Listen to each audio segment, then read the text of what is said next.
നമസ്കാരം എല്ലാ പ്രിയപ്പെട്ട ഉദ്യോഗാർത്ഥി സുഹൃത്തുക്കൾക്കും PSC ഇൻഫ്ലുവൻസറിന്റെ പുതിയ ഒരു വീഡിയോ ക്ലാസ്സിലേക്ക് സ്വാഗതം. ഇന്നത്തെ ഈ ഒരു വീഡിയോയിൽ പ്രിയപ്പെട്ട ഉദ്യോഗാർത്ഥികളുമായി ഷെയർ ചെയ്യുന്ന ടോപ്പിക് നമ്മുടെ പരീക്ഷയുടെ സിലബസിലുള്ള നിർണായകമായ ഒരു മേഖലയാണ് സാമ്പത്തിക ശാസ്ത്രം. ഈ സാമ്പത്തിക ശാസ്ത്രവുമായി ബന്ധപ്പെട്ട് പുതിയ SCERT കണ്ടന്റിലും പഴയ SCERT കണ്ടന്റിലും പ്രധാനപ്പെട്ട NCERT ഫാക്ട് ഉൾപ്പെടെ അപ്ഡേറ്റ് ചെയ്ത് നമ്മൾ പോവുകയാണ്. അപ്പൊ ക്ലാസ്സിന്റെ ആദ്യാവസാനം കൃത്യമായി കാണുക. ഈ ക്ലാസ് കാണുന്നതിനോടൊപ്പം തന്നെ ഇതിനെ നോട്ട്സ് ഉറപ്പായും നിങ്ങൾ വായിക്കണം. ആ നോട്ട്സിൽ പ്രധാനപ്പെട്ട SCERT ഫാക്ടുകളെല്ലാം വ്യക്തമായി കൊടുത്തിട്ടുണ്ട്. ആ ടെലഗ്രാം ഗ്രൂപ്പിൽ അപ്ഡേറ്റ് ചെയ്തിട്ടുണ്ട്. നിങ്ങളുടെ മത്സര പരീക്ഷയ്ക്ക് ഏറ്റവും പ്രധാനപ്പെട്ട ആനുകാലിക പത്രവാർത്തകൾ, ഏറ്റവും പ്രധാനപ്പെട്ട സ്റ്റഡി പ്ലാൻ, ഏറ്റവും പ്രധാനപ്പെട്ട പോൾ എക്സാം എല്ലാം കൃത്യമായി PSC ഇൻഫ്ലുവൻസറിന്റെ കോമൺ ടെലഗ്രാം ഗ്രൂപ്പിൽ എല്ലാ ദിവസവും അപ്ഡേറ്റ് ചെയ്യുന്നുണ്ട്. ഏകദേശം 28,000-ലധികം ഉദ്യോഗാർത്ഥികൾ ഫോളോ ചെയ്യുന്ന PSC ഇൻഫ്ലുവൻസറിന്റെ കോമൺ ടെലഗ്രാം ഗ്രൂപ്പിൽ ഒന്ന് ജോയിൻ ചെയ്യുക. അപ്പൊ എല്ലാവർക്കും ആദ്യമേ തന്നെ വിജയാശംസകൾ നേരുന്നു. നമ്മൾ നേരെ കണ്ടന്റിലേക്ക് പോവുകയാണ്. നമ്മുടെ പരീക്ഷയുടെ സിലബസിലുള്ള നിർണായകമായ ഒരു മേഖലയാണ് ബജറ്റ്. ഇന്ത്യൻ എക്കണോമിക്സുമായി ബന്ധപ്പെട്ട് അല്ലെങ്കിൽ ഈ പറയുന്ന സാമ്പത്തിക ശാസ്ത്രം എന്ന പാഠഭാഗവുമായി ബന്ധപ്പെട്ട് നിർണായകമായ ഒരു മാർക്കാണ് ബജറ്റ്.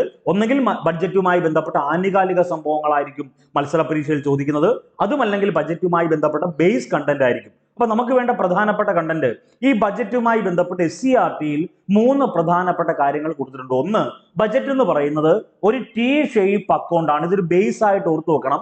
ബജറ്റ് ഒരു T ഷേപ്പ് അക്കൗണ്ടാണ്. വേറെ ഒന്നും നമ്മൾ ചിന്തിക്കേണ്ട. നമ്മുടെ വീട്ടിൽ അമ്മയുണ്ട്, നമ്മുടെ വീട്ടിൽ അച്ഛനുണ്ട്, ഇവരെല്ലാം ബജറ്റ് തയ്യാറാക്കുന്നുണ്ടല്ലേ. നമ്മുടെ വീട്ടിലെ ഫാമിലി ബജറ്റ് അവരാണ് തയ്യാറാക്കുന്നത്. നമ്മുടെ വീട്ടിലെ വരുമാനം, നമ്മുടെ വീട്ടിൽ എത്രമാത്രം ചെലവുണ്ടാവണം, എത്രമാത്രം വരുമാനം വരുന്നു, ഇതെല്ലാം കണക്കിലാക്കി നമ്മൾക്കൊരു എന്തുണ്ട് ഈ പറയുന്നൊരു ബജറ്റ് നമ്മുടെ വീട്ടിൽ ഫ്രെയിം ചെയ്യുന്നുണ്ട്. അത് മെജോറിറ്റി വീടുകളിലും 99% വീടുകളിലും അമ്മമാരാണ് ഈ ബജറ്റ് ഫ്രെയിം ചെയ്ത് മുന്നോട്ട് പോകുന്നത്. ശരിയാണല്ലോ. അച്ഛൻ വരുമാനം കൊണ്ടുവരുന്ന അമ്മയുടെ കയ്യിലേക്ക് ഏൽപ്പിക്കുന്നു. അമ്മ അതെന്ത് ചെയ്യുന്നു? നമ്മുടെ ഫീസിന്റെ കാര്യത്തിനും അല്ലെങ്കിൽ നമുക്ക് എന്തെങ്കിലും ഒക്കെ ആവശ്യം ഉണ്ടെങ്കിൽ അത് മേടിച്ചു തരാൻ വേണ്ടിയൊക്കെ വിനിയോഗിക്കുന്നു. അപ്പൊ ഇവിടെ ഇതേ ലോജിക്ക് തന്നെ ഒരു മഹാരാജ്യത്തെ പറ്റി ചിന്തിച്ചാൽ മതി. ഒരു രാജ്യത്ത് വരുന്ന വരുമാനം, ആ രാജ്യത്തുണ്ടാകുന്ന ചെലവ്, അപ്പൊ ആ രാജ്യത്ത് വരുന്ന വരുമാനം എന്ന് പറഞ്ഞാൽ ഗവൺമെന്റിന്റെ വരുമാനവും ഗവൺമെന്റിന്റെ ചെലവും ഒക്കെ പ്രതിപാദിക്കുന്ന ഒരു രേഖയാണ് ബജറ്റ് എന്ന് പറയുന്നത്. ഒരു ബേസ് ആയിട്ട് അതൊന്ന് ഓർത്തു വെക്കണം. ഇനി ബജറ്റുമായി ബന്ധപ്പെട്ട ഏറ്റവും പ്രധാനപ്പെട്ട വാക്ക് തുകൽ ബാഗ് അല്ലെങ്കിൽ ലെതർ ബാഗ് എന്നർത്ഥം വരുന്ന ഫ്രഞ്ച് പദമായ ബൗഗട്ട്. ബൗഗട്ടിൽ നിന്നാണ് ബജറ്റ് എന്ന വാക്ക് ഉത്ഭവിച്ചത്. നമുക്കറിയാം മൗസിം എന്ന അറബ് വാക്കിൽ നിന്നാണ് മൺസൂൺ എന്ന പദം ഉണ്ടായത്. നമ്മൾ എല്ലായ്പ്പോഴും പഠിക്കുന്ന ഒരു കണ്ടന്റ്. അതേപോലെ ബൗഗട്ട് എന്ന ഫ്രഞ്ച് പദത്തിൽ നിന്നാണ് ഈ പറഞ്ഞ ബജറ്റ് എന്നറിയപ്പെടുന്ന വാക്കുണ്ടായത്. അതിനർത്ഥം എന്താണ്? ലെതർ ബാഗ് അല്ലെങ്കിൽ തുകൽ ബാഗ് എന്നാണ്. അപ്പൊ ഇവിടെ എന്താണ് ബജറ്റ് എന്ന് നമ്മൾ പറഞ്ഞു. ഒരു സാമ്പത്തിക വർഷം, അവിടെ ഒരു സാമ്പത്തിക വർഷത്തെ പറ്റി പറയുന്നുണ്ട്. പ്രധാനമായിട്ടും ഏപ്രിൽ 1 മുതൽ മാർച്ച് 31 വരെയാണ് ഇന്ത്യയിൽ സാമ്പത്തിക വർഷമായി കണക്കാക്കുന്നത്. അപ്പൊ ഇന്ത്യയിൽ സാമ്പത്തിക വർഷമായി കണക്കാക്കുന്ന ഏപ്രിൽ 1 മുതൽ മാർച്ച് 31 വരെ സർക്കാർ പ്രതീക്ഷിക്കുന്ന, അവിടുത്തെ ഗവൺമെന്റ് പ്രതീക്ഷിക്കുന്ന വരവും ആ ഗവൺമെന്റ് പ്രതീക്ഷിക്കുന്ന ചെലവും വിശദമാക്കുന്ന ധനകാര്യ രേഖ അറിയപ്പെടുന്ന പേരാണ് ബജറ്റ്. ഞാൻ പറഞ്ഞല്ലോ, ബജറ്റ് ഒരു T ഷേപ്പ് അക്കൗണ്ടാണ്. ഒരു സൈഡിൽ വരുമാനവും ഒരു സൈഡിൽ ചെലവുമാണ്. ഇനി ഈ 2 സൈഡ് ഉള്ളത് കൊണ്ട് തന്നെ ഈ 2 സൈഡും തുല്യമാകുകയാണെങ്കിൽ എന്ന് വെച്ചാൽ അതിനർത്ഥം എന്താ? വരുമാനവും ചെലവും തുല്യമാകുവാണെങ്കിൽ അതിനെ അറിയപ്പെടുന്ന പേരാണ് ബാലൻസ്ഡ് ബജറ്റ്, അതുമല്ലെങ്കിൽ സന്തുലിത ബജറ്റ്, അതുമല്ലെങ്കിൽ ന്യൂട്രൽ ബജറ്റ്, അതുമല്ലെങ്കിൽ തുല്യ ബജറ്റ് എന്ന് പറയും. അപ്പൊ വരുമാനവും ചെലവും തുല്യമാണ്. നമ്മുടെ വീട്ടിലെ അച്ഛനും അമ്മയും ജോലിക്ക് പോകുന്നു. അവർക്ക് 1 ലക്ഷം രൂപ ഒരു മാസം ശമ്പളമുണ്ട് അല്ലെങ്കിൽ വരുമാനമുണ്ട്. 1 ലക്ഷം രൂപ ചെലവുമുണ്ട്. വരുമാനം 1 ലക്ഷം, ചെലവ് 1 ലക്ഷം, തുല്യമാണ്. അപ്പൊ അതാണ് സന്തുലിത ബജറ്റ് എന്ന് പറയും. ഇനി 2 സൈഡും, അതായത് വരുമാനവും ചെലവും കൂടാൻ കുറയാം, ആ സാഹചര്യത്തെ അറിയപ്പെടുന്ന പേരാണ് അസന്തുലിത ബജറ്റ്. SCERT സ്കൂൾ ടെക്സ്റ്റിൽ വളരെ വ്യക്തമായി കൊടുത്തിട്ടുണ്ട്, അൺബാലൻസ്ഡ് ബജറ്റ് അല്ലെങ്കിൽ അസന്തുലിത ബജറ്റ്. അപ്പൊ നിങ്ങൾ മനസ്സിലാക്കണം, വരുമാനം കൂടുതലും ചെലവ് കുറവുമാണെങ്കിൽ, വീണ്ടും ആവർത്തിക്കുന്നു, നമ്മുടെ വീട്ടിലെ അച്ഛന് വരുമാനം, അമ്മയ്ക്ക് വരുമാനം കൂടുതലാണ്. ഒരു 10,000 രൂപ അച്ഛന് വരുമാനമുണ്ട്, അമ്മയ്ക്കും 10,000 ഉണ്ട്, അല്ലെങ്കിൽ മൊത്തത്തിൽ 10,000 രൂപ വരുമാനമുണ്ട്, ചെലവാണ്. അപ്പൊ വരുമാനം 10,000 ആണ്. 8,000 രൂപയെ ചെലവുള്ളൂ എങ്കിൽ ഇപ്പൊ 10,000 രൂപ വരുമാനം, 8,000 രൂപ ചെലവ് എങ്കിൽ 2,000 രൂപ എന്താണ്? മിച്ചമല്ലേ, അധികമല്ലേ? ഇതിനെയാണ് നമ്മൾ മിച്ച ബജറ്റ് അല്ലെങ്കിൽ സർപ്ലസ് ബജറ്റ് എന്ന് പറയുന്നത്. ഇത് ചിലപ്പോൾ പറഞ്ഞു പോയാൽ പോരാ, ഇതിന്റെ ക്വസ്റ്റ്യൻ ഉൾപ്പെടെ നമ്മൾ അപ്ഡേറ്റ് ചെയ്ത് പഠിക്കണം. ഓക്കെ, അപ്പൊ വരുമാനം ചെലവിനേക്കാൾ കൂടുതൽ എന്ന് വെച്ചാൽ അതിനർത്ഥം എന്താ? വരുമാനം കൂടുതലും ചെലവ് കുറവാണെങ്കിൽ അതിനെ അറിയപ്പെടുന്ന പേര് മിച്ച ബജറ്റ് അല്ലെങ്കിൽ സർപ്ലസ് ബജറ്റ് എന്ന് പറയും. ഇനി ഓപ്പോസിറ്റ് ഉണ്ട്, വരവ് കുറവ്, വരവിനേക്കാൾ ചെലവ് കൂടുമ്പോഴുള്ള ബജറ്റിനെ അറിയപ്പെടുന്ന പേരാണ് കമ്മി ബജറ്റ് അല്ലെങ്കിൽ ഡെഫിസിറ്റ് ബജറ്റ് എന്ന് പറയുന്നത്. ഇപ്പൊ നമ്മുടെ വീട്ടിൽ 10,000 രൂപ വരുമാനമായി, പക്ഷെ 15,000 രൂപ ചെലവായി എങ്കിൽ ആ ചെലവിനെ അല്ലെങ്കിൽ ആ ഒരു രീതി അറിയപ്പെടുന്ന പേരാണ് ഡെഫിസിറ്റ് ബജറ്റ് അല്ലെങ്കിൽ കമ്മി ബജറ്റ് എന്ന പേരിൽ അറിയപ്പെടുന്നത്. ഇനി ഒരു കാര്യം കൂടെ നിങ്ങൾ മനസ്സിലാക്കണം, ഇന്ത്യ എന്ന മഹാരാജ്യത്ത് ഈ നിമിഷം വരെ 2025 ഏറ്റവും ലേറ്റസ്റ്റ് കറണ്ട് അഫയേഴ്സ് ഉൾപ്പെടെ അപ്ഡേറ്റ് ചെയ്താലും പഠിക്കേണ്ടത് ഇന്ത്യയിൽ ഇതുവരെ ഏത് ബജറ്റാ ഫോളോ ചെയ്തിട്ടുള്ളത്? കമ്മി ബജറ്റാണ് ഫോളോ ചെയ്തിട്ടുള്ളത്. അതൊന്ന് നോട്ട് ചെയ്തേക്കണം. രണ്ട് പ്രധാനപ്പെട്ട ആനുകാലിക സംഭവങ്ങൾ നിങ്ങൾ ഉറപ്പായും പഠിക്കണം. ഇന്ത്യ മഹാരാജ്യത്ത് തുടർച്ചയായി ഏറ്റവും കൂടുതൽ തവണ, മറക്കരുത്, ഏറ്റവും കൂടുതൽ ബജറ്റ് അവതരിപ്പിച്ച ധനമന്ത്രി ആരെ ചോദിച്ചാൽ അത് നിർമ്മല സീതാരാമനാണ്. 8 തവണയാണ് നിർമ്മല സീതാരാമൻ ബജറ്റ് അവതരിപ്പിച്ചത്. ലേറ്റസ്റ്റ് കറണ്ട് അഫയേഴ്സ് വരുമ്പം അപ്ഡേറ്റ് ചെയ്യണം. നിലവിൽ ഇതുവരെ തുടർച്ചയായി ഏറ്റവും കൂടുതൽ ബജറ്റ് അവതരിപ്പിച്ച ധനമന്ത്രി എന്ന ചോദ്യത്തിന് ഉത്തരം ആരാണ്? അതിനുത്തരം നിർമ്മല സീതാരാമനാണ്. 8 തവണ തുടർച്ചയായി, വീണ്ടും ആവർത്തിക്കുന്നു, തുടർച്ചയായി ഏറ്റവും കൂടുതൽ ബജറ്റ് അവതരിപ്പിച്ച ധനമന്ത്രി നിർമ്മല സീതാരാമനാണ്. 8 തവണ. 2019 മുതൽ ഏകദേശം 7 സമ്പൂർണ്ണ ബജറ്റും ഒരു ഇടക്കാല ബജറ്റും ഉൾപ്പെടെ 8 ബജറ്റ് അവര് തുടർച്ചയായിട്ട് അവതരിപ്പിച്ചിട്ടുണ്ട്. ഇനി അവിടെ നമ്മളെ കുഴപ്പിക്കുന്ന ഒരു ചോദ്യമുണ്ട്. കേരളത്തിൽ ആദ്യമായി അല്ലെങ്കിൽ ഈ പറയുന്ന ഇന്ത്യ മഹാരാജ്യത്ത് കേരളം എന്നറിയപ്പെടുന്ന സംസ്ഥാനത്തിന് മാത്രം ധാരാളം പ്രത്യേകതയുണ്ട്. കേരള സംസ്ഥാനത്ത് ആദ്യമായി സിറ്റിസൺ ബജറ്റ് അവതരിപ്പിച്ചത് ആരെന്ന് ചോദിച്ചാൽ അത് കേരള ധനകാര്യ വകുപ്പ് മന്ത്രിയായ ശ്രീ KN ബാലഗോപാലാണ്.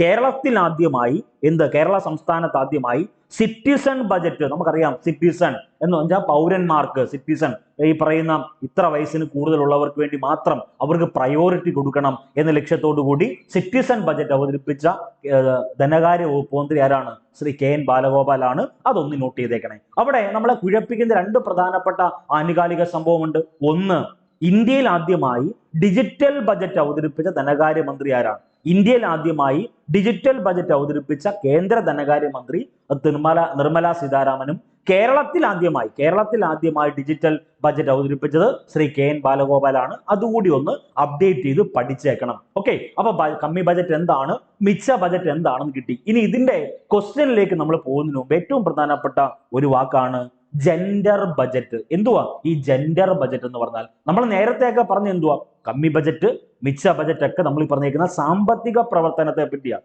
ഗവൺമെന്റിന്റെ ചെലവ്, ഗവൺമെന്റിന്റെ വരുമാനമാണെങ്കിൽ ഇവിടെ നമ്മൾ പറയുന്നത് ഈ ഓരോ രാജ്യത്തും, അത് ഏത് രാജ്യം എടുത്തോട്ടെ, അവിടെ പുരുഷ സമൂഹമുണ്ട്, സ്ത്രീ സമൂഹമുണ്ട്. ഓക്കെ, അപ്പൊ അവർക്കിടയിൽ ഈ പുരുഷ സമൂഹത്തിലും എന്ന് വെച്ചാൽ സമൂഹത്തിൽ ആരൊക്കെയുണ്ട്? പുരുഷനുണ്ട്, സ്ത്രീയുണ്ട്. അപ്പൊ അവർക്കൊരു തുല്യത ഉറപ്പാക്കുക, ലിംഗസമത്വം ഉറപ്പാക്കുന്നതിന് വേണ്ടി തയ്യാറാക്കുന്ന ബജറ്റുകളെ അറിയപ്പെടുന്ന പേരാണ് ജെൻഡർ ബജറ്റ് എന്നറിയപ്പെടുന്നത്. അതുകൂടി ഒന്ന് നോട്ട് ചെയ്തേക്കുക. ചിലപ്പോൾ ഇതൊക്കെ നിസ്സാരമായി നമ്മൾ സ്കിപ്പ് ചെയ്ത് കളയും. പരീക്ഷകളിൽ കയറുമ്പോൾ ഓരോ മാർക്കായിട്ട് ചിലപ്പം വരുന്നത് ഇതായിരിക്കും എന്ന് ഓർത്തു വെക്കുക. അപ്പൊ ജെൻഡർ ബജറ്റ് എന്താണെന്ന് കിട്ടി. ഇനി 2024 ഒരു കോമ്പറ്റേറ്റീവ് എക്സാമിനേഷൻ ചോദ്യം ഇതാണ്: കമ്മി ബജറ്റ് എന്നത് എന്താണ്? നമ്മൾ നേരത്തെ പറഞ്ഞു എന്താ കമ്മി ബജറ്റ് എന്ന് പറഞ്ഞാൽ എന്താണ്? വരുമാനം, വളരെ പ്രധാനപ്പെട്ടതാ, വരുമാനം കുറവും ചെലവ് കൂടുതൽ എന്ന് പറഞ്ഞേക്കുന്നത്. അപ്പൊ അവിടെ ഇങ്ങനെ ഒരു ക്വസ്റ്റ്യൻ വീണ്ടും നമ്മുടെ പരീക്ഷയിൽ ആവർത്തിച്ചു വന്നാൽ നമ്മൾ എങ്ങനെയാ മനസ്സിലാക്കണ്ടേ? വേറെ ഒന്നും നിങ്ങൾ ചിന്തിക്കേണ്ട. നമ്മൾ പറയും ഗ്രേറ്റർ ദാൻ, ലെസ് ദാൻ എന്ന് പറഞ്ഞൊക്കെ പറയത്തില്ലേ? എങ്ങോട്ടേക്കാണ്? കൊച്ചു ക്ലാസ്സിലൊക്കെ 1ാം ക്ലാസ്സിലും 2ാം ക്ലാസ്സിലും ഒക്കെ അധ്യാപകർ നമ്മളോട് പഠിപ്പിക്കുന്നത് ഇങ്ങനെയാ: വാ എങ്ങോട്ടേക്കാണോ തുറന്നിരിക്കുന്നത് അതാണ് വലുത് എന്ന് പറഞ്ഞാൽ അതിനർത്ഥം എന്താ? കമ്മി ബജറ്റ് എന്ന് പറഞ്ഞാൽ ചെലവ് കൂടുതൽ, വരുമാനം കുറവ്. അപ്പൊ ഇവിടെ ചെലവിന്റെ ഭാഗത്തോട്ട് വാ വലുതായിട്ടിരിക്കുന്ന ഏതാ? ഓപ്ഷൻ ബി അല്ലേ ഉള്ളു. അതായത് കമ്മി ബജറ്റ് എന്ന് പറഞ്ഞാൽ വരുമാനം കുറവും ചെലവ് കൂടുതലും. ഇതിനെ അറിയപ്പെടുന്ന പേരാണ് കമ്മി ബജറ്റ്. ഇനി നിങ്ങൾ തന്നെ പറ, സന്തുലിത ബജറ്റ് ഉണ്ടല്ലോ, അസന്തുലിത ബജറ്റ് ഉണ്ടല്ലോ, ഇതിൽ തുല്യ ബജറ്റ് ഏതാ? വരുമാനം സമമാണ് ചെലവ്, വരുമാനവും ചെലവും തുല്യമാണെങ്കിൽ അതിനെയാണ് നമ്മൾ 1ാമത്തെ ഓപ്ഷനിൽ പറയുന്നത് എന്ത്? സന്തുലിത ബജറ്റ്. 2ാമത്തെ ഓപ്ഷൻ നോക്കിയേ, വരുമാനം കുറവും ചെലവ് കൂടുതലും, അതാണ് കമ്മി ബജറ്റ്. നേരെ തിരിച്ച് വരുമാനം കൂടുതലും ചെലവ് കുറവുമാണെങ്കിൽ, അതായത് ഓപ്ഷൻ സി വന്നാൽ അതിനെയാണ് മിച്ച ബജറ്റ് എന്നറിയപ്പെടുന്നത്. ഇനി ഇങ്ങനെ ഒരു ഓപ്ഷൻ ഉണ്ടോ? നിങ്ങൾ തന്നെ പറ. വരുമാനം ഈക്വൽ ടു നികുതി എന്നും പറഞ്ഞൊരു ഓപ്ഷൻ നമ്മൾ ബജറ്റ് പഠിക്കുന്ന സമയത്ത് പഠിക്കാറില്ല. ഈ 3 ഓപ്ഷൻ മറക്കല്ലേ.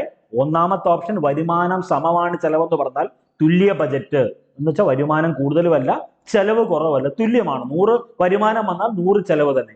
വരുമാനം കുറവും ചെലവ് കൂടുതലുമാണെങ്കിൽ കമ്മി ബജറ്റ്, അതിന്റെ പേരാണ് ഡെഫിസിറ്റ് ബജറ്റ്.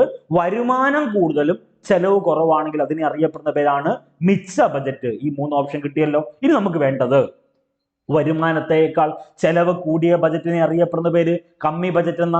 ഇനി ഇവിടെ ഇന്ത്യയിൽ ബജറ്റ് അവതരണവുമായി ബന്ധപ്പെട്ട് ഇന്ത്യൻ ഭരണഘടനയിൽ പ്രതിപാദിക്കുന്ന കുറച്ച് വകുപ്പുണ്ട്. കുറച്ച് വകുപ്പല്ല, ഒറ്റ വകുപ്പേ ഉള്ളൂ. ആ വകുപ്പ് 112. അപ്പൊ നമ്മൾ പരീക്ഷകൾ കയറുന്ന സമയത്ത് ആർട്ടിക്കിൾ 110, ആർട്ടിക്കിൾ 100 എന്ന് പറഞ്ഞൊക്കെ ധാരാളം ഓപ്ഷൻ കാണും. 4 ഓപ്ഷനിൽ എന്തെങ്കിലും നമുക്ക് എഴുതണമെങ്കിൽ ഇന്ത്യയിൽ ബജറ്റ് അവതരണവുമായി ബന്ധപ്പെട്ട ഭരണഘടനാ വകുപ്പ് ഏതെന്ന് ചോദിച്ചാൽ അത് ആർട്ടിക്കിൾ 112. ഇനി ഏറ്റവും പ്രധാനപ്പെട്ട വസ്തുത, ഇന്ത്യൻ ഭരണഘടനയിൽ ഈ പറയുന്ന ബജറ്റ് എന്ന് പറയുന്ന വാക്കില്ല.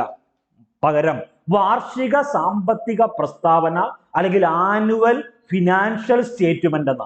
ആനുവൽ ഫിനാൻഷ്യൽ സ്റ്റേറ്റ്മെന്റ് നമുക്കറിയാം, പ്രസ്താവന ചോദ്യങ്ങൾ, സ്റ്റേറ്റ്മെന്റ് ക്വസ്റ്റ്യൻ എന്നല്ലേ നമ്മൾ പറയുന്നത്. അപ്പൊ ആനുവൽ ഫിനാൻഷ്യൽ സ്റ്റേറ്റ്മെന്റ് അല്ലെങ്കിൽ വാർഷിക സാമ്പത്തിക പ്രസ്താവന എന്നാണ് ഭരണഘടനയിൽ ബജറ്റിന് പകരം ഉപയോഗിച്ചിരിക്കുന്ന പ്രയോഗം. അതിനെപ്പറ്റി പ്രതിപാദിക്കുന്ന വകുപ്പ് ആർട്ടിക്കിൾ 112.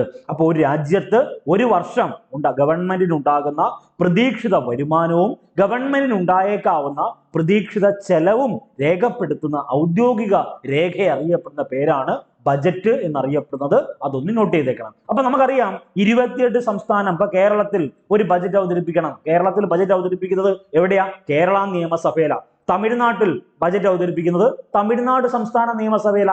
പക്ഷേ ഒരു സംസ്ഥാനത്തെ രാഷ്ട്രപതി ഭരണത്തിന് കീഴിലാക്കുകയാണെങ്കിൽ ആർട്ടിക്കിൾ 352, 356, 360 ആർട്ടിക്കിൾ നിങ്ങൾക്ക് അറിയാവുന്ന ആണ് എന്ന് വിശ്വസിക്കുന്നു. ആർട്ടിക്കിൾ 352 ദേശീയ അടിയന്തരാവസ്ഥ, 356 സംസ്ഥാന അടിയന്തരാവസ്ഥ, 360 സാമ്പത്തിക അടിയന്തരാവസ്ഥ. ഈ ആർട്ടിക്കിൾ 356 പ്രകാരം സംസ്ഥാന അടിയന്തരാവസ്ഥ പ്രഖ്യാപിച്ച ഒരു സംസ്ഥാനത്ത് ബജറ്റ് അവതരിപ്പിക്കുന്ന എവിടെയാണ് ചോദിച്ചാൽ അത് ലോക്സഭയില. ഇമ്പോർട്ടന്റ് ചോദ്യമാണ്. രാഷ്ട്രപതി ഭരണത്തിൽ കീഴിലുള്ള സംസ്ഥാനങ്ങളുടെ ബജറ്റ് അവതരിപ്പിക്കുന്നത് എവിടെയാണെന്ന് ചോദിച്ചാൽ അത് ലോക്സഭയിലാണ്. മറക്കരുത്. ഓക്കെ ആണല്ലോ. ഇനി പാർലമെന്റ് എന്ന് പറഞ്ഞാൽ ഇന്ത്യൻ പാർലമെന്റ് എന്ന് പറഞ്ഞാൽ ലോക്സഭ, രാജ്യസഭ, പ്രസിഡന്റ് ചേരുന്നതാണല്ലോ പാർലമെന്റിൽ ഏറ്റവും കൂടുതൽ ബജറ്റുകൾ അവതരിപ്പിച്ച ധനമന്ത്രി എന്നറിയപ്പെടുന്നത് മൊറാർജി ദേശായി. വീണ്ടും ആവർത്തിക്കുന്നു, തുടർച്ചയായിട്ട് ഏറ്റവും കൂടുതൽ ബജറ്റ് അവതരിപ്പിച്ചത് നിർമ്മല സീതാരാമനാണ്. 8 ബജറ്റ് അവതരിപ്പിച്ചു. ഇവിടെ എന്താ? പാർലമെന്റിൽ ഏറ്റവും കൂടുതൽ ബജറ്റ് അവതരിപ്പിച്ച ധനമന്ത്രി എന്നറിയപ്പെടുന്നത് മൊറാർജി ദേശായി ആണ്. 10 എണ്ണം. വേറെ ഒന്നും നിങ്ങൾ ചിന്തിക്കേണ്ട. കൂടുതൽ എന്നല്ലയോ പറയുന്നത്? മൊറാർജി ദേശായി 10 തവണ മോർ ബജറ്റ് പാർലമെന്റിൽ ആരാ? മൊറാർജി ദേശായി. അങ്ങനെങ്കിലും ഓർത്തുവെക്ക്. ഇനി ഈ മൊറാർജി ദേശായിക്ക് മറ്റൊരു പ്രത്യേകത കൂടിയുണ്ട്. ജന്മദിനത്തിൽ ബജറ്റ് അവതരിപ്പിച്ച ഒരേ ഒരു ധനകാര്യമന്ത്രി എന്നറിയപ്പെടുന്നത് അത് മൊറാർജി ദേശായി ആണ്. വളരെ പ്രധാനപ്പെട്ടതാണ്. ഓക്കെ ആണല്ലോ. ഇനി നമ്മൾ നേരത്തെ പറഞ്ഞ വസ്തുത, ഇന്ത്യയിൽ ആദ്യത്തെ ഡിജിറ്റൽ ബജറ്റ് അവതരിപ്പിച്ച കേന്ദ്ര ധനകാര്യ വകുപ്പ് മന്ത്രി നിർമ്മല സീതാരാമനാണ്. അപ്പൊ കേരളത്തിൽ ആദ്യത്തെ ഡിജിറ്റൽ ബജറ്റ് അവതരിപ്പിച്ചത് ആരാ? ശ്രീ KN ബാലഗോപാലാണ്. അപ്പൊ കേരളത്തിൽ ആദ്യമായി സിറ്റിസൺ ബജറ്റ് അവതരിപ്പിച്ചത് ആരും ചോദിച്ചാലും ശ്രീ KN ബാലഗോപാൽ. ഇനി നമുക്ക് അതിന്റെ റിലേറ്റഡ് ആയിട്ട് പഠിക്കേണ്ട പ്രധാനപ്പെട്ട വസ്തുത, ഇന്ത്യൻ ബജറ്റിന്റെ പിതാവ് എന്നറിയപ്പെടുന്നത് PC മഹലനോബിസ. നമ്മളെ കുഴപ്പിക്കുന്ന പ്രധാനപ്പെട്ട ചോദ്യമാണ്. ഇന്ത്യൻ ബജറ്റിന്റെ പിതാവ് എന്നറിയപ്പെടുന്നത് PC മഹലനോബിസ് ആണ്. ഇനി അത് കണക്റ്റഡ് ചെയ്ത് നമ്മൾ ഒത്തിരി പോയിന്റ് പഠിക്കണം. അപ്പൊ ഇന്ന് റെഗുലർ ബാച്ചിലും റിവിഷൻ ബാച്ചിലുമായിട്ട് പഠിക്കേണ്ടത് സിലബസ് ബേസ്ഡ് മെറ്റീരിയൽസ് പഠിക്കണം, മൈക്രോ നോട്ട്സ് തന്നിട്ടുള്ള മൈക്രോ നോട്ട്സ് പഠിക്കണം, സിലബസ് ഫാക്ട് പഠിക്കണം, മാജിക് മന്ത്ര സെഷൻ PSC ഇൻഫ്ലുവൻസറിലെ ഓരോ ടീച്ചേഴ്സും കോർഡിനേറ്റ് ചെയ്യുന്ന മാജിക് മന്ത്ര സെഷൻസ് നിങ്ങൾ കൃത്യമായി റിവൈസ് ചെയ്യണം. ഒപ്പം രാത്രി 9 മണിക്ക് ശേഷം എല്ലാ ദിവസവും അപ്ഡേറ്റ് ചെയ്യുന്ന മോക്ക് എക്സാം കമ്പൽസറി ആയിട്ടും അറ്റൻഡ് ചെയ്യണം. അപ്പൊ ഇന്ന് രാവിലെ 5 മണി മുതൽ തന്നിട്ടുള്ള ക്ലാസിന്റെയും മെറ്റീരിയൽസിന്റെ എല്ലാം എക്സാം കണ്ടക്ട് ചെയ്ത് റിവിഷൻ ചെയ്ത് പോകാമല്ലോ. അപ്പൊ ഓരോ ദിവസവും നമ്മൾ എന്ത് ചെയ്യുക, ടാർഗറ്റ് ചെയ്ത് പഠിച്ചു പോവുക. ഓക്കെ, അപ്പൊ പുതിയ ബാച്ചിൽ, ന്യൂ ബാച്ചിൽ ജോയിൻ ചെയ്യാൻ താല്പര്യമുള്ളവർ PSC ഇൻഫ്ലുവൻസറിന്റെ ഒഫീഷ്യൽ നമ്പറായ 9072728242 നമ്പറിൽ ജസ്റ്റ് ഒരു വാട്സ്ആപ്പ് മെസ്സേജ് അയക്കുക. നിങ്ങൾ ഉദ്ദേശിക്കുന്ന മത്സര പരീക്ഷ ഏതാണോ നിങ്ങളുടെ പേര് 2 എണ്ണം ആയിട്ടാണ് ഈ നമ്പറിലേക്ക് വാട്സ്ആപ്പ് മെസ്സേജ് അയക്കാൻ. അപ്പൊ നമുക്ക് വേണ്ട പ്രധാനപ്പെട്ട കണ്ടന്റിലേക്ക് വരിക. ബജറ്റ് ഒരു ടി ഷേപ്പ് അക്കൗണ്ട് ആണെന്ന് പറഞ്ഞല്ലോ. ഇന്ത്യയിൽ ആദ്യമായി ബജറ്റ് അവതരിപ്പിച്ച പ്രധാനപ്പെട്ട വസ്തുതകളാണ് പറയുന്നത്. ഒന്ന്, 1860 എന്ന് പറഞ്ഞാൽ എന്താ, ബ്രിട്ടീഷ് ഗവൺമെന്റ് ഇവിടെ ഉണ്ട്. അപ്പൊ കാനിങ് പ്രഭുവിന്റെ കാലത്ത് 1860 ബ്രിട്ടീഷ് ഇന്ത്യയിൽ ആദ്യമായി ബജറ്റ് അവതരിപ്പിക്കുന്നു. 1860 ഈ 1860 ബ്രിട്ടീഷ് ഇന്ത്യയിൽ ആദ്യ ബജറ്റ് അവതരിപ്പിച്ച വ്യക്തിത്വം ജെയിംസ് വിൽസൺ ആണ്, മറക്കരുത്. അപ്പം ഇന്ത്യയിൽ ആദ്യമായിട്ടൊന്നല്ല, ബ്രിട്ടീഷ് ഇന്ത്യയിൽ ആദ്യത്തെ ബജറ്റ് അവതരിപ്പിച്ചത് ജെയിംസ് വിൽസൺ ആണ്. വർഷം പറ, 1860. ആരുടെ ഭരണകാലത്താ? കാനിങ് പ്രഭുവിന്റെ കാലത്താണ്. ഇനി 1947 ഇന്ത്യക്ക് എന്ത് കിട്ടുന്നു? ഈ പറയുന്ന സ്വാതന്ത്ര്യം കിട്ടുന്നു. അപ്പൊ സ്വതന്ത്ര ഇന്ത്യയിലെ ആദ്യ ബജറ്റ് അവതരിപ്പിച്ചത് RK ഷൺമുഖം ചെട്ടിയാർ. ഈ RK ഷൺമുഖം ചെട്ടിക്ക് ഒരു പ്രത്യേകതയുണ്ട്. എന്താണെന്ന് അറിയാവോ? അറബിക്കടലിന്റെ റാണി എന്ന് കൊച്ചിയെ വിശേഷിപ്പിച്ചത് ഈ RK ഷൺമുഖം ചെട്ടിയാർ. അറബിക്കടലിന്റെ റാണി എന്ന് ആരെ വിശേഷിപ്പിച്ചു? കൊച്ചിയെ വിശേഷിപ്പിച്ചത് RK ഷൺമുഖം ചെട്ടിയാർ. അപ്പൊ ഒരു ചോദ്യം ഞാൻ അങ്ങോട്ട് ചോദിച്ചോട്ടെ, അറബിക്കടലിന്റെ രാജകുമാരൻ എന്നറിയപ്പെടുന്ന ആരെയാ? അറബിക്കടലിന്റെ രാജകുമാരൻ എന്നറിയപ്പെടുന്നത് അത് കൊല്ലം ജില്ലയാണ്, കൊല്ലത്തെയാണ്. അറബിക്കടലിലെ റാണി എന്നറിയപ്പെടുന്നത് കൊച്ചിയാണ്. അപ്പൊ രണ്ട് ചോദ്യമാണ്. അപ്പൊ സ്വതന്ത്ര ഇന്ത്യയിലെ ആദ്യ ബജറ്റ് അവതരിപ്പിച്ചത് RK ഷൺമുഖം ചെട്ടിയാർ. ഇനി റിപ്പബ്ലിക് ഇന്ത്യ, അതായത് ഇന്ത്യ റിപ്പബ്ലിക് ആവുന്നു 1950. 1950 ഇന്ത്യ റിപ്പബ്ലിക് ആവുന്നത്. അപ്പൊ റിപ്പബ്ലിക് ഇന്ത്യയിൽ ആദ്യ ബജറ്റ് അവതരിപ്പിച്ചത് മലയാളിയായ ജോൺ മത്തായി ആണ്. അതുകൂടി ഒന്ന് നോട്ട് ചെയ്തേക്കണം. അവിടെ നമ്മളെ കുഴപ്പിക്കുന്ന ഒരു ചോദ്യമുണ്ട്. 1950 ഇന്ത്യ റിപ്പബ്ലിക് ആവുമല്ലയോ? 1950 ജനുവരി 25 ഇമ്പോർട്ടന്റ്, ജനുവരി 26 ഇമ്പോർട്ടന്റ്, ജനുവരി 28 ഇമ്പോർട്ടന്റ്. 1950 ജനുവരി 25 കേന്ദ്ര തെരഞ്ഞെടുപ്പ് കമ്മീഷൻ നിലവിൽ വന്നു. 1950 ജനുവരി 26 വളരെ ഇമ്പോർട്ടന്റ് ആണ്. 1950 ജനുവരി 26 ഇന്ത്യ റിപ്പബ്ലിക്കായി, ഇന്ത്യൻ ഭരണഘടന നിലവിൽ വന്നു. 1950 ജനുവരി 28 ഇന്ത്യയുടെ പരമോന്നത കോടതി എന്നറിയപ്പെടുന്ന, ഇപ്പൊ നമ്മൾ കാണപ്പെടുന്ന സുപ്രീം കോടതി നിലവിൽ വന്നത് 1950 ജനുവരി 28. ഈ 3 ഡേറ്റും ഉറപ്പായി നിങ്ങൾ പഠിക്കണം. ഓക്കെ, ഇനി 1947 വന്നാൽ ഇന്ത്യയിലെ സ്ത്രീകൾക്ക് വോട്ടധികാരം കിട്ടിയ വർഷം എന്നാണ് ചോദിച്ചാൽ അത് 1947. ഇന്ത്യയിലെ സ്ത്രീകൾക്ക് വോട്ടധികാരം കിട്ടിയ വർഷം 1947. നിർണായകമായി പഠിക്കണം. സ്വതന്ത്ര ഇന്ത്യയിൽ ആദ്യ ബജറ്റ് അവതരിപ്പിച്ചത് RK ഷൺമുഖം ചെട്ടി, റിപ്പബ്ലിക് ഇന്ത്യയിൽ ആദ്യ ബജറ്റ് അവതരിപ്പിച്ചത് ജോൺ മത്തായി. ഇത്തരം കാര്യങ്ങളൊക്കെ ആണല്ലോ. ഇനി ഈ RK ഷൺമുഖം ചെട്ടി എന്നറിയപ്പെടുന്ന ഷൺമുഖം ചെട്ടിക്ക് മറ്റൊരു പ്രത്യേകതയുണ്ട്. അദ്ദേഹമാണ് ഇടക്കാല ബജറ്റ് എന്ന പദം ആദ്യമായി ഉപയോഗിച്ചത്. ഇന്ത്യയിൽ ആദ്യമായിട്ട് ഇടക്കാല ബജറ്റ് എന്ന പദം ആദ്യമായി ഉപയോഗിച്ചത് RK ഷൺമുഖം ചെട്ടിയാണ്. ഇനി ഒരു കാര്യം കൂടെ നിങ്ങൾ മനസ്സിലാക്കണേ, ഇന്ത്യയിൽ ഇടക്കാല ബജറ്റ് അവതരിപ്പിച്ച ആദ്യ ധനമന്ത്രി, ഒരു ഗവൺമെന്റ് ഫോം ചെയ്തു, ധനകാര്യ വകുപ്പ് മന്ത്രിയായി. അപ്പൊ ഇന്ത്യയിൽ ഇടക്കാല ബജറ്റ് അവതരിപ്പിച്ച ആദ്യ ധനമന്ത്രി എന്നറിയപ്പെടുന്ന ചോദ്യത്തിന് ഉത്തരം CD ദേശ്മുഖ് ആണ്. അദ്ദേഹം ഇടക്കാല ബജറ്റ് അവതരിപ്പിക്കുന്നത് 1951-52 സാമ്പത്തിക വർഷത്തിലാണ്. അതുകൂടി ഒന്ന് നോട്ട് ചെയ്തേക്കണേ. അപ്പൊ ഇന്ററിംഗ് ബജറ്റ്, ഇടക്കാല മന്ത്രിസഭയുണ്ട്, അത് ഇന്ററിംഗ് ഗവൺമെന്റ്, ഇത് ഇന്ററിംഗ് ബജറ്റ്. ഇടക്കാല ബജറ്റ് എന്ന പദം ആദ്യമായി ഉപയോഗിച്ചത് RK ഷൺമുഖം ചെട്ടിയാണ്. ഇന്ത്യയിൽ ഇടക്കാല ബജറ്റ് അവതരിപ്പിച്ച ആദ്യ ധനമന്ത്രി ആരെന്ന് ചോദിച്ചാൽ അത് CD ദേശ്മുഖ് ആണ്. ഏറ്റവും പ്രധാനപ്പെട്ട ഒരു കണ്ടന്റ് ഉണ്ട്. തുടർച്ചയായി ഏറ്റവും കൂടുതൽ പൊതു ബജറ്റുകൾ അവതരിപ്പിച്ച കേന്ദ്ര ധനമന്ത്രി ആരായിരുന്നു? CD ദേശ്മുഖ് ആയിരുന്നു. 7 തവണ. ഇപ്പൊ അത് മാറി. തുടർച്ചയായി ഏറ്റവും അധികം പൊതു ബജറ്റുകൾ അവതരിപ്പിച്ച കേന്ദ്ര ധനമന്ത്രി ആരാണ്? അത് നിർമ്മല സീതാരാമനാണ്. കറണ്ട് അഫയേഴ്സ് ആണ്. അപ്ഡേറ്റ് ചെയ്ത് പഠിക്കണം. ഉറപ്പായിട്ട് ഒരു മാർക്ക് അവിടുന്ന് കിട്ടണം. ഓക്കെ ആണല്ലോ. ഇനി ഒരു ചോദ്യം, ഇത്രയും ഞാൻ പറഞ്ഞു പഠിപ്പിച്ചല്ലേ, ഇനി നിങ്ങളോട് ഒരു ചോദ്യം ഞാൻ ചോദിക്കുക. ചോദ്യം ഇതാണ്: ബജറ്റിൽ പ്രതീക്ഷിക്കുന്ന, ഇന്ത്യയുടെ ബജറ്റ് തയ്യാറാക്കി, ബജറ്റിൽ പ്രതീക്ഷിക്കുന്ന സാമ്പത്തിക ചെലവുകൾ പരിമിതപ്പെടുത്തണം, ചെലവുകൾ കുറയ്ക്കണം. അതിന് സഹായകമായ നിർദ്ദേശങ്ങൾ സമർപ്പിക്കുക എന്നത് ഏത് പാർലമെന്ററി കമ്മിറ്റിയുടെ ചുമതലയാണ്? ഇതാണ് ചോദ്യം. വീണ്ടും ആവർത്തിക്കുന്ന ചോദ്യം. ബജറ്റിൽ പ്രതീക്ഷിക്കുന്ന സാമ്പത്തിക ചെലവുകൾ പരിമിതപ്പെടുത്താൻ സഹായകമായ നിർദ്ദേശങ്ങൾ സമർപ്പിക്കുക എന്നത് പ്രധാന ചുമതലയായ പാർലമെന്ററി കമ്മിറ്റി ഏതെന്ന് ചോദിച്ചാൽ ഉത്തരം 4 ഓപ്ഷൻ ഉണ്ട്. 4 ഓപ്ഷനിൽ ഏതാണെന്ന് നിങ്ങൾ തന്നെ ഒന്ന് കമന്റ് ചെയ്തേക്കുക. ഉത്തരത്തിലേക്ക് വരാം. ഉത്തരം ആൻസർ ആയിട്ട് വരേണ്ടത് ഓപ്ഷൻ എ, എസ്റ്റിമേറ്റ് കമ്മിറ്റിയാണ്. അപ്പം കോമ്പറ്റേറ്റീവ് എക്സാമിനേഷൻ നമ്മുടെ മത്സര പരീക്ഷയ്ക്ക് ഉൾപ്പെടെ പഠിക്കേണ്ട പ്രധാനപ്പെട്ട ഒരു കണ്ടന്റ് ഉണ്ട്.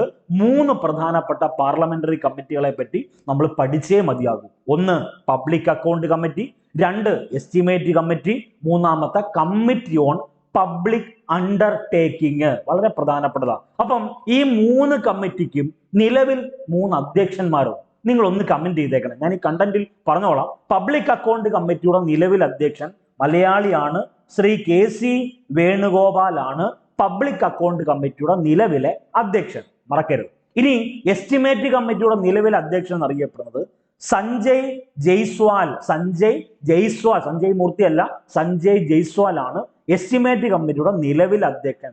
മാറുന്ന സമയത്ത് മാറ്റി പഠിക്കണം. Then committee on public undertaking എന്നറിയപ്പെടുന്ന CPU അല്ലെങ്കിൽ COPU, 2 രീതിയിലും പറയാം. ഒന്നെങ്കിൽ കമ്മിറ്റി ഓൺ പബ്ലിക് അണ്ടർടേക്കിംഗ് അല്ലെങ്കിൽ ഒന്നെങ്കിൽ CPU, അതും അല്ലെങ്കിൽ COPU. ഇതിന്റെ നിലവിൽ അധ്യക്ഷൻ എന്നറിയപ്പെടുന്നത് ബൈജയന്ത് പാണ്ഡയാണ്. മറക്കല്ലേ, ബൈജയന്ത് പാണ്ഡ. ഈ 3 കറണ്ട് അഫയേഴ്സ് ഒന്ന് അപ്ഡേറ്റ് ചെയ്ത് പഠിക്കണേ. അപ്പൊ പാർലമെന്റിലെ പ്രധാനപ്പെട്ട ധനകാര്യ കമ്മിറ്റികൾ ഏതൊക്കെയാ? Public account committee, estimate committee, committee on public undertaking. ഇനി ഇതിന്റെ ഓരോ വസ്തുതയും നമ്മൾ ഡീറ്റെയിൽ ആയിട്ട് പരിശോധിക്കാൻ വേണ്ടി പോവുക. നമ്മുടെ പരീക്ഷയ്ക്ക് വേണ്ടതാ SCERT കണ്ടന്റിൽ ഇത് വളരെ വ്യക്തമായി കൊടുത്തിട്ടുണ്ട്. നമ്മൾ ഇനി ചാപ്റ്റർ വൈസ് ഓരോ ദിവസവും SCERT ചാപ്റ്റർ കൂടി നിങ്ങൾക്ക് തരും.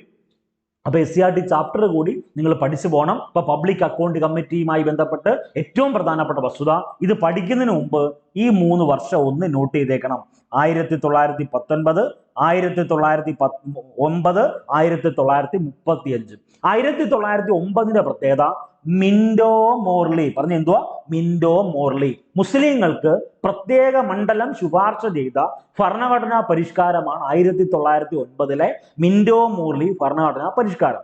1919ലാണ് മൊണ്ടേഗു ചെംസ്ഫോർഡ്. 1919ലാണ് മൊണ്ടേഗു ചെംസ്ഫോർഡ്.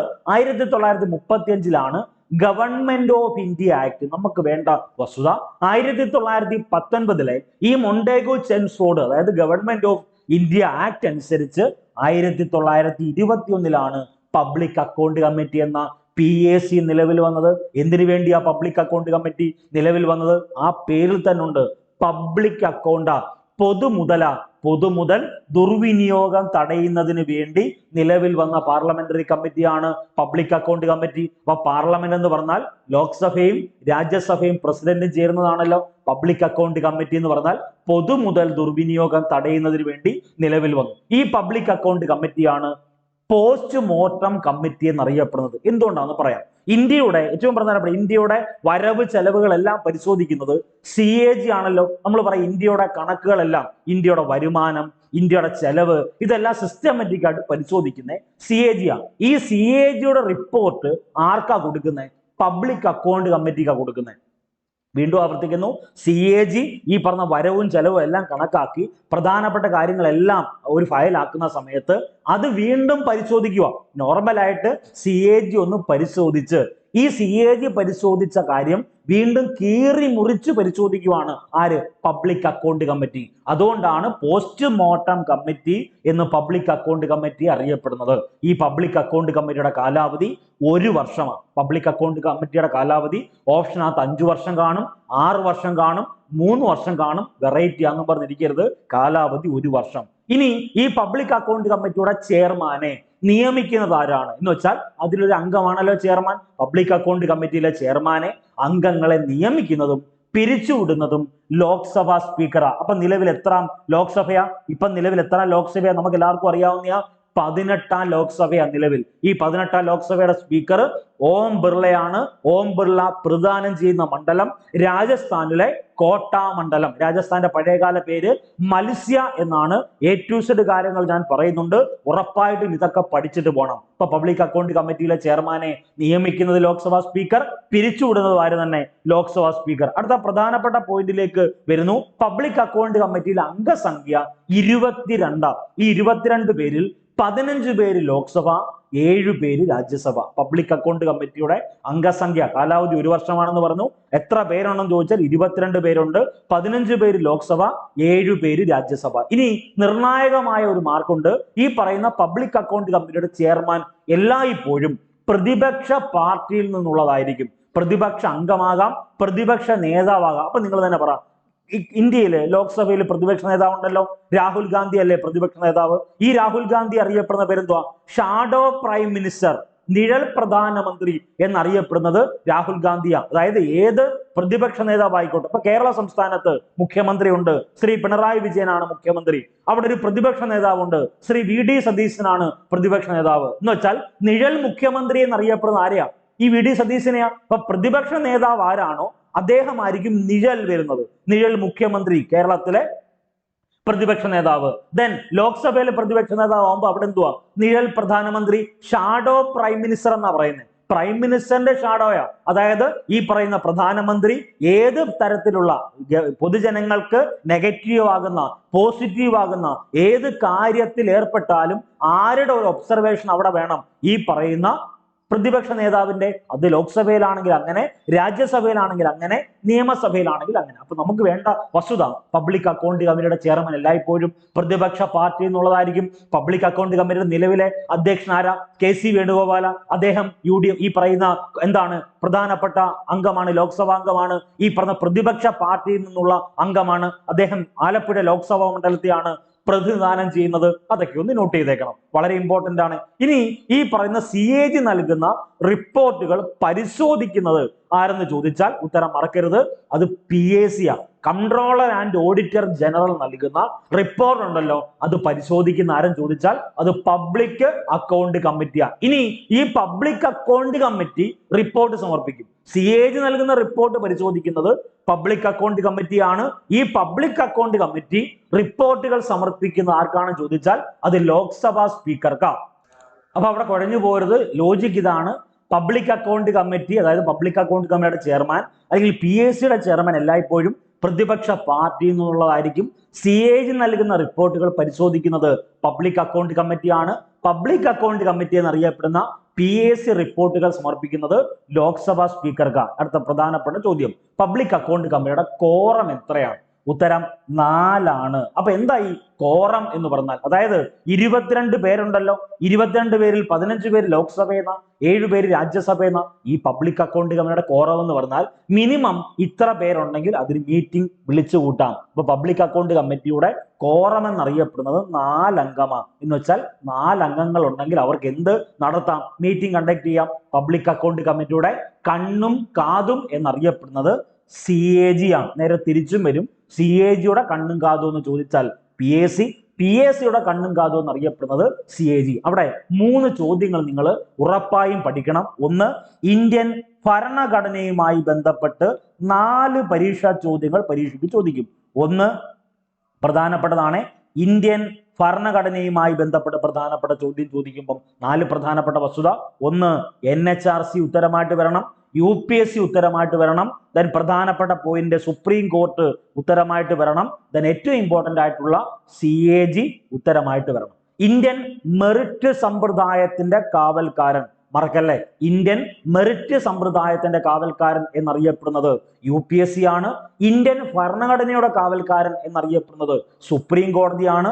ഇന്ത്യൻ മനുഷ്യാവകാശത്തിന്റെ കാവൽക്കാരൻ എന്നറിയപ്പെടുന്നത്, തിരിയരുത്, ഇന്ത്യൻ മൗലികാവകാശങ്ങളുടെ കാവൽക്കാരനുണ്ട്, ഇന്ത്യൻ മനുഷ്യാവകാശങ്ങളുടെ കാവൽക്കാരനുണ്ട്. രണ്ട് ചോദ്യമാണ്. ഇന്ത്യൻ മൗലികാവകാശങ്ങളുടെ കാവൽക്കാരൻ എന്നറിയപ്പെടുന്നത് സുപ്രീം കോടതിയും ഇന്ത്യൻ മനുഷ്യാവകാശത്തിന്റെ കാവൽക്കാരൻ എന്നറിയപ്പെടുന്നത് ദേശീയ മനുഷ്യാവകാശ കമ്മീഷനാണ്. അപ്പം ഇന്ത്യൻ പൊതു ഖജനാവിന്റെ കാവൽക്കാരൻ എന്നറിയപ്പെടുന്ന ആരെയാ? അത് CAG. 4 കാവൽക്കാരന്മാരെ ഉറപ്പായും പഠിക്കണം. വാച്ച് ഡോഗ് ഓഫ്, ഇങ്ങനെ ഇംഗ്ലീഷിലും കണ്ടന്റ് പറഞ്ഞു തരുക.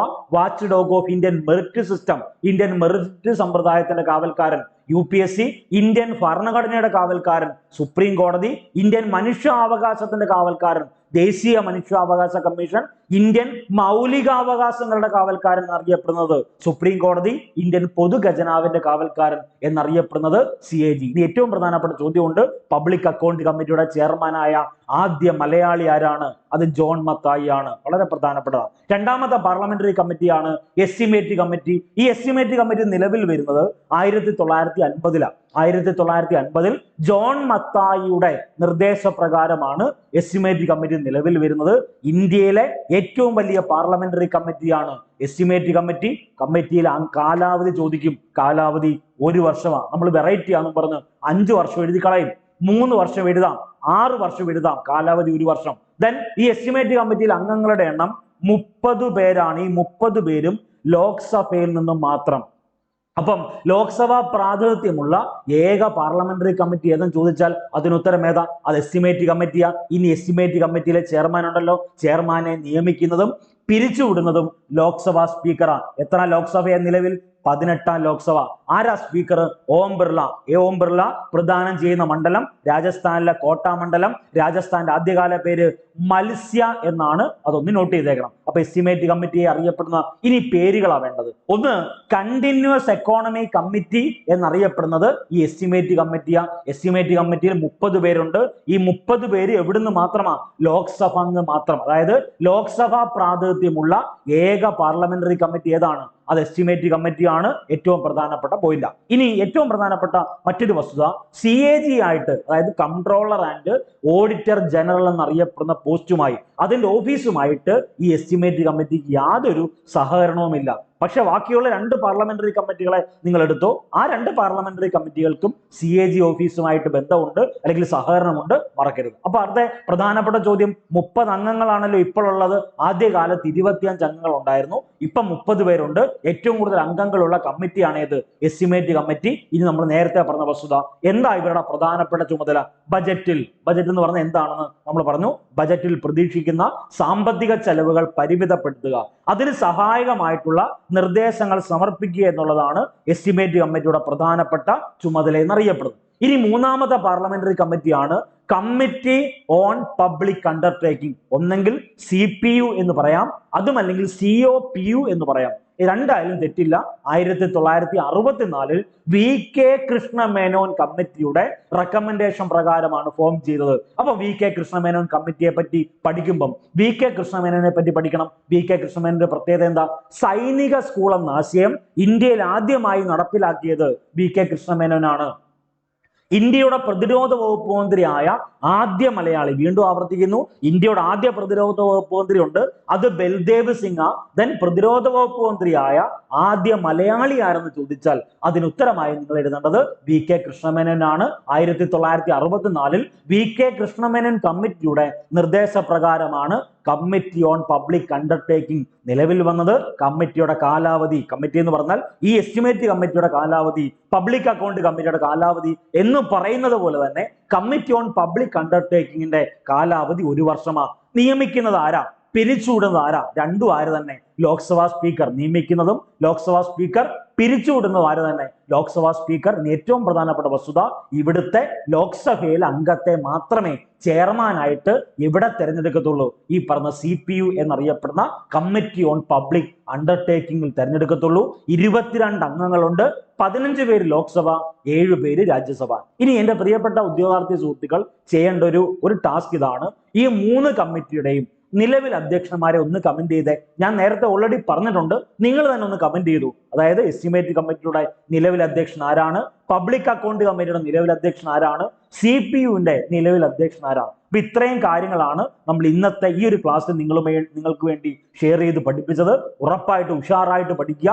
വരാൻ പോകുന്ന മത്സര പരീക്ഷയിൽ ആദ്യ റാങ്ക് നിങ്ങൾ നേടണം, അത് ഉറപ്പാണ്. കാരണം അത്രയേറെ നിങ്ങൾ പഠിക്കുന്നുണ്ട്. ഏകദേശം 3500-ലധികം ഉദ്യോഗാർത്ഥികൾ ഈ നിമിഷം വരെ നമ്മുടെ ക്ലാസ്സിൽ നിന്ന് ജോയിൻ ചെയ്ത് കൃത്യമായി പഠിച്ച് സർക്കാർ സർവീസിൽ കയറിയിട്ടുണ്ട്. അപ്പൊ എല്ലാവർക്കും വിജയാശംസകൾ നേരുന്നു. നന്ദി, നമസ്കാരം.